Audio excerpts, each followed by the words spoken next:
来看屏东透早发生枪案哦，万丹乡一间卖薰卖酒的店家，甲一间有小姐在坐台的店家发生纠纷。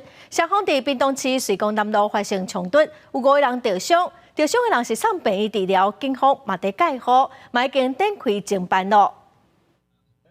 超车，车开到一半，头前向传出枪声，民众惊甲赶紧翻头。屏东市水光南路17半暝要1点发生枪击案，警方接到通报，赶来封锁现场做采证，附近的居民拢惊到。有一台车噪音很大，然后后来又听到好多的枪声啊，我以为有人在放鞭炮。乌色轿车的窗仔车身一堆枪子孔，根据了解，开枪的是万丹乡一间薰酒店的人员。现场总共3个枪手，分别是手枪、步枪甲线大枪，总共开25枪。互开枪的是一间传播公司，有2台车互开枪，总共5个人受轻伤。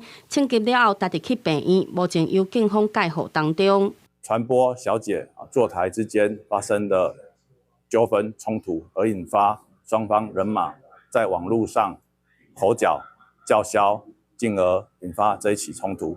一群穿乌衫的人半暝摕棍仔讲歹薰酒店头前的货车，警方调查发现，枪击案起因是薰酒店甲传播公司之间发生传播小姐坐台纠纷。伫枪击案发生进前无到1点钟，传播公司人员才拄啊去薰酒店供店。这台啊嘞，唔知啊，你警察一阵有都伫遐呢。